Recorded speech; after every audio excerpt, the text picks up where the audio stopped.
예, 여러분 안녕하십니까? 전 시간에 이어서 제5장 상표권에 대한 세 번째 시간 강의를 이어가도록 하겠습니다.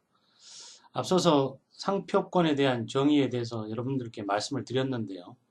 상표권은 그야말로 확정되어 있는 하나의 재산권으로서 여러분들이 회사나 실무에서 실질적으로 관리해야 되는 그런 확정된 권리를 뜻한다라고 이해하시면 쉽습니다.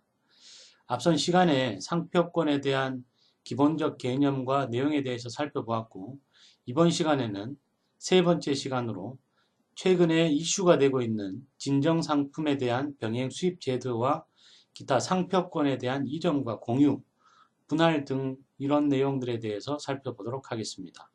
먼저 자료를 통해서 앞선 시간 17강에 대한 내용을 정리하고 넘어가도록 하겠습니다. 여러분들 갖고 있는 교재 205에서 255페이지까지의 내용이 되겠고요. 앞선 강의에서는 상표권에 대한 효력과 상표권의 효력이 미치지 아니하는 범위에 대한 내용을 살펴보았습니다. 먼저 상표권의 발생은 상표권은 설정 등록으로 발생되며 등록이 확정되어서 10년 동안은 유효한 시간적 권리 행사가 가능하고 또한 지식재산권 중에 갱신제도를 두고 있어서 10년 종료 이전에 혹은 일시 종료가 되었다 하더라도 갱신제도를 통해서 반영구적으로 상표권에 대한 권리는 시간적 유효한 권리가 유지된다라는 말씀을 드렸습니다. 또한 지역적으로는 물론 국제협약이라든가 조약에 가입되어 있기 때문에 다양한 제도를 함께 공유하고 있지만 아직은 상표 권리에 있어서는 속지주의를 기본 원칙으로 하고 있기 때문에 우리 국가, 즉 자국 내에서만 그 권리가 유효하게 미친다라는 지역적 범위에 대해서도 말씀을 드렸고요. 특히 내용적 범위에 대해서는 상표는 사용을 전제로 권리를 부여하되 그 사용에 대한 범위를 류, 군, 그 상품 등 그 해당 분야를 정하게 되어 있고 그러한 정해진 범위와 상품에 따라서 내용적 범위가 한계가 정해진다라는 말씀을 드린 바 있습니다. 또한 상표권은 크게 적극적 효력과 소극적 효력으로 양분하여 말씀드릴 수 있는데 적극적 효력은 독점적 사용권, 그리고 소극적 효력은 배타적 금지권 등을 각각 그 효력이라고 말할 수 있고요. 적극적 효력의 제한 또한 무한정으로 독점 사용권을 부여하는 것이 아니라 전 시간에 살펴본 것처럼 상표권의 조촉이라든가 다양한 경우에 상표권에 대한 효력이 제한될 수 있다는 것을 살펴봤고요. 소극적 효력 부분에 있어서도 배타적 금지권을 행사할 수는 있지만 소극적 효력의 제한도 각 규정에 의해서 두고 있다라는 말씀을 드린 바 있습니다. 또한 이 연장선상에서 상표권의 효력이 미치지 아니하는 범위를 우리 법 제51조 제1항에서 규정을 하고 있는데요. 크게 1호에서 4호까지의 효력이 미치지 아니하는 범위에 대한 내용을 살펴보았습니다. 대략 살펴보면 제1호는 자기의 성명, 명칭 또는 저명한 아호 등과 약칭에 대해서, 그리고 2호는 보통의 사용의 방법으로 표시하는 단순한 상표, 그리고 3호 상표권의 등록 후 부정경쟁의 목적으로 사용하지 않을 것, 그리고 상표의 기능을 확보하는 데 불가결한 형상, 색채, 소리 따위 등에 대한 부분들은 효력이 미치지 아니하는 범위라고 말씀을 드린 바 있습니다. 상표권은 그야말로 확정된 권리이긴 하지만 사용에 있어서 확정된 권리의 권리남용이라든지 반사회적 행위라든지 기타 상표가 갖고 있는 기본적 취지에 반하는 경우에는 그 등록된 상표권이 확정되었음에도 불구하고 효력이 미치지 아니하는 범위를 각 규정에 의해서 제한을 두고 있습니다. 여러분들께서는 이런 부분에 대한 내용을 좀 더 심도 있게 숙지를 하시고, 비록 상표권이 등록되었다 할지라도 무한한 독점적 혹은 배타적 권리를 행사할 수 있는 것은 아니다. 즉 제한적인 요소가 분명히 작용하고 있다는 것을 잘 이해를 하셔야 되겠고요. 뒷부분에 다시 설명을 드리겠습니다만, 이런 효력이 미치지 아니하는 범위라든지 기타 상표권의 권리를 제한할 수 있는 여러 가지 경로가 있기 때문에 이런 부분들은 잘 알아두셔야겠습니다.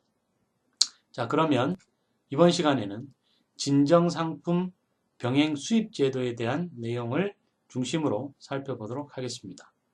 여러분들 아마 온라인이라든지 오프라인이라든지 혹은 여러분들 일상과 주변에서 각 브랜드라든가 어떤 상품의 판매에 있어서 진정상품 병행 수입이라고 하는 말을 많이 들어보았을 것입니다.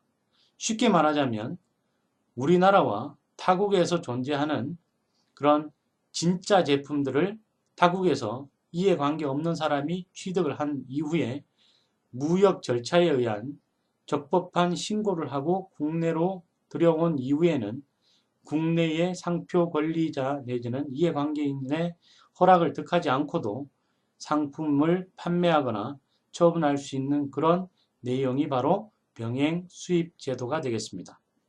국내의 경우에는 1995년부터 병행 수입 제도를 관세청을 중심으로 해서 시행을 하고 있는데요. 전 세계적인 분위기는 병행 수입 제도를 대다수 국가가 인정을 하고 사용을 하고 있는 법 제도라고 할 수 있습니다.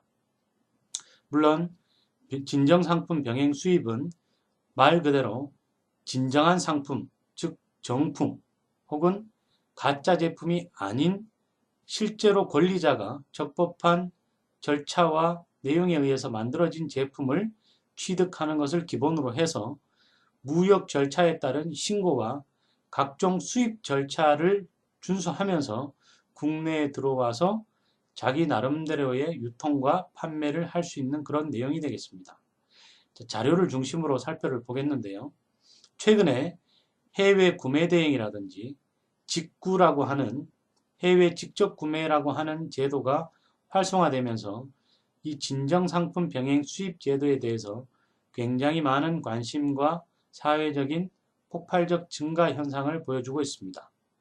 과거 일부 선진국을 중심으로 한 몇몇 제품 내지는 브랜드에 국한하여 국내에 이러한 제도로 들어오던 것들이 최근에는 모든 분야, 모든 제품에 대해서 병행 수입이 활성화되고 있는 추세라고 할 수 있고요. 특히 진정상품은 해외든 국내든 상표권과 관련된 여러분들이 관리하고 있는 이런 상표권과 관련되어 있는 권리의 해석을 통해서 진정상품 병행 수입이 가능하다, 가능하지 않다라는 기준이 마련되기 때문에 이러한 제도에 대해서는 반드시 현 실무에서 제대로 잘 알아둬야겠습니다. 자료를 통해서 하나하나 살펴보도록 하겠습니다. 먼저 진정상품 병행 수입은 진정상품, 즉 진짜 제품이 되겠죠. 상표권자라든가 적법하게 그 물건을 만들고 제조해서 유통하고 보관하고 판매하는 그런 권리자들이 유통한 진정상품이 제3자에 의해서 국내로 병행해서 또는 경쟁적으로 수입되어 오는 것을 뜻한다라고 이해를 하시면 됩니다. 쉽게 말해서 나이키 코리아나 아디다스 코리아와 같은 우리나라에 진출해 있는 해당 브랜드의 현지 법인들과 전혀 상관없이 해외 어느 나라든 나이키와 아디다스를 정품으로 취급하고 있는 물건을 적법하게 취득하였다면 국내의 권리자와 판매자와 전혀 무관하게 정상적으로 신고를 하고 들어와서 직수입 혹은 수입품 혹은 병행 수입 상품이라는 표시 아래 판매를 자유롭게 할 수 있는 그런 제도가 되겠습니다. 다만 여러분들이 반드시 알아둘 것은 진정상품 병행 수입 제도는 상표권의 어떠한 권리 형태에 따라서 진정상품 수입이 허용이 되는 경우와 허용되지 않는 경우 두 가지로 양분할 수 있는데요. 그 허용되는 여부와 허용되지 않는 내용을 각 살펴보면 다음과 같습니다. 먼저 허용 여부에 관해서 금지론과 허용론이 각 학계와 실무에서 팽팽한 주장을 맞서고 있는 상황이기도 합니다. 내용을 보면 금지론을 주장하고 있는 학계나 주장자의 경우에는 속지주의 원칙 아래 병행 수입자가 부당한 이득을 취할 수 있고 병행 수입품은 품질 관리가 허술하고 AS가 미치지 않아 소비자에게 불측의 손해를 줄 수 있다는 우려를 표시를 하고 있고요. 실상 지금 현재 병행 수입품들이 국내에 많이 유통되면서 갖고 있는 가장 큰 문제점이 바로 이러한 품질 관리와 허술한 AS 제품 관리에 그 어느 누구도 책임을 져주지 않는다라는 문제점은 과거부터 이 제도의 시행과 더불어서 논의되어 오는 허용론의 하나의 폐해가 되겠습니다. 또한 반면에 허용론의 경우에는 국제적 소모이론, 즉 권리소진 이론이라고 하는 부분에 포커스를 맞춰서 보편성 이론과 공중오인론 이런 부분들까지 더해지면서 반드시 물건의 흐름은 상표권에 대한 가치를 권리자가 판매할 때 대가를 부여한 이상은 자유로운 이전이 보장되어야 되고, 즉 한 번에 대한 판매로서 모든 권리는 소진된다라는 그런 이론에 따라서 허용론이 주장이 되고 있는데요. 이 허용론의 내용을 보면 소비자의 선택권의 부여, 다국적 기업의 독점 이용권만 보장을 한다든가 공정 경쟁을 제한하는 수요자의 가격 부담 상승, 그리고 고액의 로얄티가 해외로 유출된다는 다양한 주장이 있습니다만, 이러한 주장에도 불구하고 최근 국제사회에서는 하나의 국제적 시장을 단일 시장으로 형성을 하고 있기 때문에 온라인과 오프라인을 통해서 진정 상품에 대한 유통은 국경이 없는 하나의 단일 시장으로 움직여지고 있는 그런 내용이 되겠습니다. 아마 예상컨대 여러분들이 회사에서 물건을 제조해서 팔거나 혹은 서비스표에 대한 사용을 관리하는 입장이 되더라도 이러한 진정상품 병행 수입 제도는 향후에 지속 확대 시행될 것이 분명하고요. 이런 내용에 대한 문제점과 관리에 대한 마인드가 확실하게 정착이 되어 있어야 되겠습니다. 병행 수입 제도에 대한 구체적인 내용을 살펴보면 다음과 같습니다. 자, 내외국의 상표권이 동일인에게 속하는 경우, 즉 진정상품 병행 수입 제도가 허용이 되는 경우와 허용이 되지 않는 경우고 두 가지로 양분할 수 있는데, 대다수 99%는 병행 수입이 허용이 된다라고 할 정도로 병행 수입은 각 국가마다 그 허용이 일반적이라고 할 수 있고요. 다만 타국의 상표권과 국내 상표권자의 권리자가 전혀 다르거나 이러한 권리의 충돌이 발생되는 경우에는 제도의 취지상 병행 수입 제도가 인정되지 않는 것이 다수 존재하기도 합니다. 하지만 여러분들은 병행 수입 허용 여부에 관해서는 대부분 다 허용이 되고 있다라는 정도로 이해하시면 되고요. 다만 우리나라와 혹은 타국에 있어서 상표권이 갖고 있는 속지주의 원칙에 따라서 권리가 충돌되는 경우에는 진정상품 병행 수입 제도가 시행되고 있는 나라라 하더라도 그 수입이 허용되지 않는다라는 정도로만 이해를 하시면 되겠습니다. 먼저 내외국에서, 그러니까 우리나라와 다른 나라의 경우에 상표권이 동일인에게 속하는 경우, 쉽게 얘기하면 나이키, 아디다스 이런 브랜드들은 한국, 일본, 중국, 베트남 등등 모든 나라의 대다수의 상표권자는 동일한 상표권자입니다. 하지만 그렇지 않은 경우에는 병행 수입이 허용되지 않는 경우도 있는데요. 일반적으로 병행 수입이 허용되고 있는 이유는 브랜드를 제일 먼저 만들어서 해당국의 상표권이 등록이 되고 타국으로 재출원이 되어서 확대되는 현상을 한 사람에 의해서, 주인에 의해서 시장을 확장해 나가는 것이 일반적이기 때문에 이러한 권리가 한 사람이 이해관계를 형성하고 있어서 병행 수입이 대다수 허용된다라고 이해를 하시면 편하겠습니다. 일반적으로 병행 수입이 허용이 되는 것이 오늘날의 현상이고요. 수입하기만 하는 전용 사용권자가 있는 경우라든지, 즉 일반적으로 병행 수입이 허용되는 경우에는 국내에서 전용 사용권자가 수입만을 목적으로 존재하는 경우에도 병행 수입은 허용되는 거고요. 국내에서 생산하는 전용 사용권자가 있는 경우, 즉 예를 들어서 어떤 일개 브랜드가 국내에 전용 사용권을 부여하면서 전용 사용권자의 생산과 유통이 우리나라에 독점적으로 권리가 부여되는 개념으로 사용을 허락했다면 병행 수입이 불허되는, 즉 차단되는 그런 내용이 되겠습니다.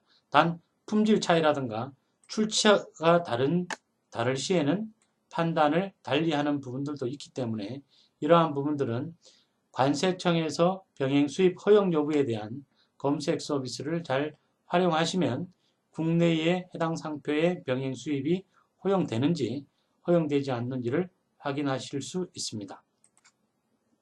또한 두 번째 경우에로 내외국의 상표권자가 타인인 경우, 즉 일본이나 중국이나 우리나라의 상표권자가 다른 경우, 이럴 경우에는 특수하지만 병행 수입이 허용되지 않는다라고 이해하시면 쉽습니다. 내용을 보면 이들 간의 법적, 경제적 관계가 있는 경우, 상품의 품질이 동일한 경우 병행 수입 인정될 가능성은 있지만 품질이 상이한 경우에 병행 수입이 허용되지 않을 것.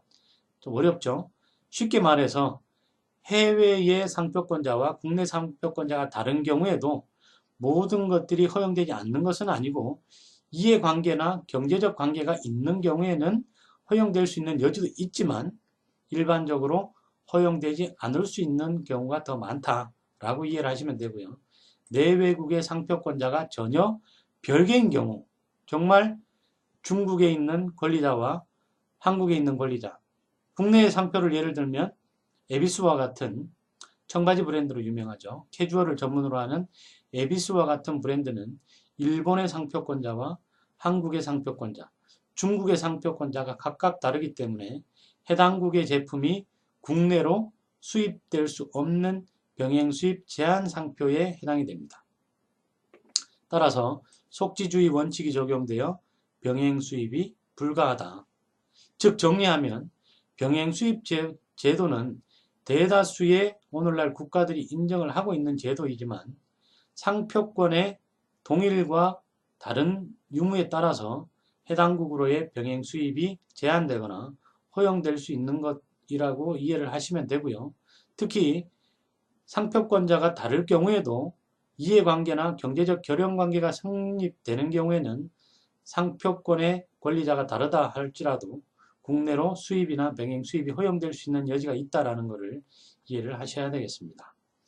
병행 수입업자의 사용 범위는 상표법의 태도에서는 보시는 것처럼 소극적 상표 사용뿐 아니라 적극적으로 상표를 사용하여 광고 선전 행위를 할 수 있는 가능하고요. 단 상표의 기능을 훼손할 우려가 없고 일반 수요자에게 오인 혼동을 불러일으킬 가능성도 없어야 한다. 얼마 전에 몇 년 전이었죠. 샤넬이나 프라다와 같은 해외 명품 브랜드라고 말하는 소위 제품들을 병행 수입을 통해서 국내로 들여온 다음에 마치 국내에 있는 프라다 혹은 샤넬과 같은 대리점인 것처럼 소비자를 오인하게 하는 경우에는 설사 그것이 적법한 병행 수입 물품이고 판매가 허용되는 경우라 할지라도 이런 소비자에 대한 혼란과 상표권자에 대한 영업적 침해가 인정이 되어서 거기에 대한 판매를 제재당한 경우들이 많이 있습니다. 즉 다른 말로 표현하면 병행 수입 제품이나 병행 수입 제도에 의해서 제3자가 국내에 있는 상표권자나 이해관계에 허락을 득하지 않고 들어와서 판매를 하는 경우에는 반드시 그 주체가 혼동이 일어나지 않는 범위 내에서 판매가 이루어져야 할 것이고요. 특히 직수입 상품, 병행 수입이라고 하는 출처에 대한 표시가 명확하게 소비자에게 전달됨으로써 상표권자에 대한 기본적 침해를 구성하지 않아야 한다는 그런 내용이 되겠습니다. 부정경쟁방지법의 태도에서 상표권 침해 아닐지라도 영업 표지의 기능을 갖는 경우에 영업 주체 혼동행위에 해당되어서 허용되지 않는다. 즉 방금 말씀드린 프라다나 샤넬이나 이런 브랜드들이 소위 말하는 부정경쟁방지법의 보완적 법리에 의해서 이러한 보호를 주장을 했고 그런 부분들이 병행수입 제도의 어떤 폐해로서 작용하는 것을 권리자의 입장에서 제한을 하는 그런 내용이 되겠습니다. 도메인 이름으로 등록하여 판매행위, 부정경쟁 행위에 해당하는 경우 등도 하나의 제재 대상으로 여기에 포함이 되는 내용이 되겠고요. 자, 이상처럼 진정상품 병행 수입은 27강 이후에 제가 실무에서의 해외 직접 구매, 병행 수입에서의 진정상품 병행 수입 제도, 그리고 소위 말하는 최근에 그 관세청에서 시행하고 있는 QR코드 제도 등에 대한 실무적 내용을 다시 한번 설명드릴 예정이고요. 우선은 이론적 의미에서는 진정상품 병행 수입 제도는 현재 이런 정도의 제도이고 우리가 해당 상표권에 대한 권리 관계에 따라서 이런 법리를 적용하고 있다라는 정도로만 이해를 하시면 되겠습니다. 다음은 상표권의 저촉에 관한 상표법 제53조에 대한 내용을 살펴보도록 하겠습니다. 이 53조에서 말하는 상표권의 저촉이라는 말은 등록된 상표권이 이미 만들어져 있는 타인의 특허, 디자인, 저작권 등과 같은 다른 지식재산 권리와 선행되어 있는 권리와 충돌이 일어나는 경우를 그 상표권의 저촉이라고 표현을 하고 있고요.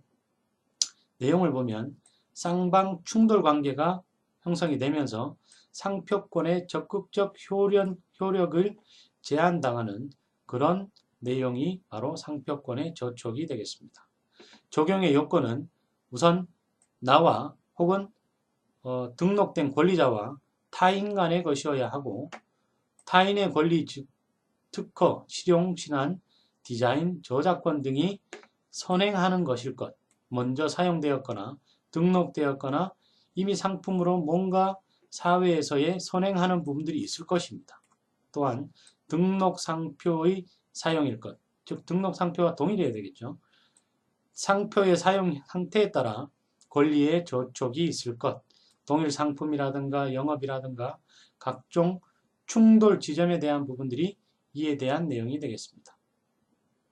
효과는 선행 권리자의 동의를 얻어야만 상표로서 사용이 가능하고요. 강제 허락 제도는 인정되지 않습니다. 즉 이러한 상표권의 저촉이 일어나는 경우에는 반드시 선행 권리자, 즉 저작권자라든가 특허권자의 허락을 얻어서 사용에 대한 부분들이 인정되는 것이지 등록되었다고 해서 무조건 사용 가능한 것은 아니다라는 정도로만 이해를 하시면 되겠습니다. 다음은 상표권의 이전인데요. 상표권의 이전은 쉽게 말해서 이것이 어떤 저작권과 달리 일신전속적 권리는 아니기 때문에 상표권은 누구나 그 권리에 대한 것을 전부 양도하거나 매각하거나 이전할 수 있는 그런 권리가 되겠습니다.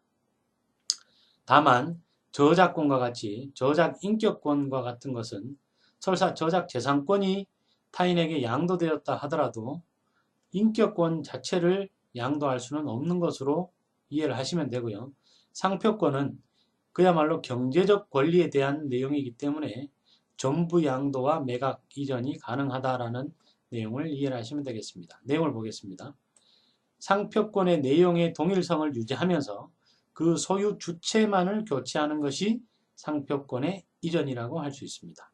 절차는 특정 승계는 이전 등록 신청서를 제출하여서 하는 경우, 그리고 일반 승계는 당연 승계되며 별도 절차가 불필요하다. 즉 보통의 승계의 경우에는 매각과 양도 이런 절차에 의해서 되고 상속이라든지 기타 다른 절차에 의한 특별과 일반 승계 절차가 있다라는 정도로만 상식적으로 이해를 하시면 되겠습니다. 하지만 일반적으로 우리가 알고 있는 이전은 상표권을 매각하여 소유권자가 주체가 변경되는 것을 상표권의 일반적 이전이라고 이해를 하시면 되고요. 예를 들면 MCM 브랜드를 성주그룹에서 인수를 했고 필라라고 하는 스포츠 브랜드를 필라 코리아가 전 세계 지분을 인수를 함으로써 상표 권리 자체가 완전히 이전되어 권리 주체가 확정되는 그런 내용들이 그에 해당된다고 하겠습니다. 효과는 특정 승계의 경우에는 등록하지 아니하면 그 효력이 발생하지 아니하고 일반 승계의 경우에는 지체 없이 신고하여야 하며 상표권자가 사망한 날로부터 3년 내에 이전 등록하지 않을 경우 사망일로부터 3년이 되는 날의 다음 날 상표권이 자동적으로 소멸한다. 뒷부분 제6장에서 상표권과 관련된 심판 부분에서 배우시겠지만 상표권은 3년간 사용하지 않음으로써 취소 심판에 대한 해당될 수 있는 요소가 있다라는 말씀은 앞서서도 드린 바 있는데요. 상표권 자체가 승계의 요건에 해당이 됨에도 불구하고 3년 이내에 승계가 이루어지지 않는 경우에는 자동적으로 그에 대한 상표권이 여기 보신 것처럼 소멸하는 내용으로 이해를 하시면 되겠습니다. 제한 및 위반 시의 법적 취급은 교재에 대한 내용을 참고를 하시고요. 다만 상표권은 지정상품마다 분할하여 이전할 수 있지만 유사한 지정상품은 함께 이전해야 하며 이거는 경제적 논리에서 사회 현상에서의 혼란을 방지하기 위한 그런 취지가 되겠고요. 다만 유사한 상표는 자유롭게 이전할 수 있다라고 규정하고 있습니다. 이 밖에도 공유인 경우에 각 공유자는 다른 공유자 전원의 동의를 얻어서 그 지분을 양도할 수 있다. 앞선 시간에 말씀드렸던 것처럼 상표의 권리는 2인 이상이 지분으로서 공유할 수 있고 그러한 공유에 대한 지분은 상표권의 이전 부분에 있어서도 자유롭게 그 해당 소유 부분을 이전할 수 있다 하겠습니다. 또한 업무 표장권은 그 업무와 함께 양도하는 경우 외에는 양도할 수 없다. 즉 업무 표장이라고 하는 그 특수성에 기해서 업무와 동시에 그에 대한 양도가 이루어져야만 상표와 업무의 혼란이 충돌이 일어나지 않는 것이고요. 그러한 취지에 따라서 업무 표장에 대해서는 일괄로 업무와 함께 양도하는 것을 기본적 양도 원칙으로 정하고 있습니다. 제7조 1항 제1호의 3 기타 이러한 단서 규정들에 의해서 등록된 상표권은 관련 업무와 함께 양도하는 경우를 제외하고는 양도할 수 없다라는 정도로 이해를 하시되 쉽게 얘기하면 같은 유와 같은 업무의 성격을 동시에 이전해서 사회에서의 충돌을 방지하자는 그런 취지가 바로 이러한 내용이 되겠습니다. 단체 표장권은 법인의 합병의 경우에 한해 특허청장의 허가를 받아 이전할 수 있다라고 되어 있고요. 이상의 제한을 위반하는 경우에는 상표 등록 취소 심판의 대상을 규정하고 있는 73조에 해당이 되어서 이 내용이 취소 심판 대상이 되게 될 수 있다는 것을 이해를 하셔야 되겠습니다. 다음은 상표권의 공유입니다. 공유. 여러분들 알고 계신 이 단어의 의미처럼 상표권을 다수의 사람이 공유하는 그런 내용이라고 이해를 하시면 되고요. 성질은 상표의 사용과 관련하여 공유적인 성질, 수익 처분과 관련하여 합유적인 성질을 상표권의 공유라고 하는데 내용은 이러한 것들이 있고 각각의 내용들은 여러분들이 한번 읽어보시면 충분히 법 조문에 대한 내용을 이해하실 수 있을 겁니다. 시간 관계상 이 부분에 대한 것들은 여러분들이 읽어보시되 내용상의 의미도 실제로 읽어보시면 일반적 법리에 해당이 되기 때문에 쉽게 이해하실 수 있을 거고요. 끝으로 상표권의 분할과 설정에 대해서 보면 먼저 상표권의 분할입니다. 2 이상의 상품을 지정상품으로 하는 하나의 상표권에 대해 지정상품별로 상표권을 분할하는 것으로 출원 단계에서의 분할 출원에 대응하는 권리 단계에서의 제도. 상표권을 출원 등록 절차에서 이 분할에 대한 것들도 설명을 드렸는데요. 등록된 이후에도 지정 상품별로 상표권에 대한 것을 분할할 수 있습니다. 흔히 쉽게 얘기하면 땅을 사서 필요한 경우에 땅을 나누어서 사용할 경우에와 마찬가지로 상표의 경우에도 사용을 지정 상품별로 할 수 있다는 전제만 된다면 상표권의 분할도 허용이 되고 있다라는 그런 내용이 되겠고요. 요건은 주체 동일, 즉 분할 전후 상표권자가 동일해야 하고 반면 상표권의 분할 이전의 주체는 변경해야 된다라는 그런 내용이 되겠고요. 상표권의 지정 상품이 2 이상이어야만 분할이 되겠죠. 분할의 시기는 상표권이 존속 중인 한 언제든지 가능하고 상표권 소멸 후라도 무효심판이 청구된 경우 심결이 확정되기 전까지는 가능하다는 것이 일반적 법리의 해석입니다. 효과는 별개의 상표권으로 인정이 되고 분할된 상표권의 이전은 원상표권과 관계없이 자유이전이 가능하다라고 이해를 하시면 됩니다. 끝으로 질권에 대한 설정입니다.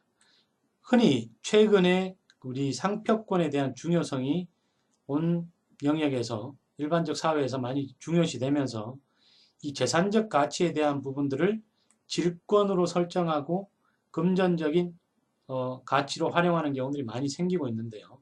대상을 보면 상표권, 전용사유권, 통상사용권 및 그들의 공유 지번 위에 질권 설정을 할 수 있습니다. 또한 상표 등록 출원에 대한 질권의 설정은 허용되지 않는다. 즉 출원이 등록을 의미하지는 않기 때문에 단순한 출원을 했다고 해서 거기에 대한 질권 설정은 허용되지 않습니다. 업무단체표장권 제7조 제1항 제1호의 3호 내지는 기타 이러한 단서 규정에 의한 상표권은 질권 설정이 불가능하다라고 되어 있는데요.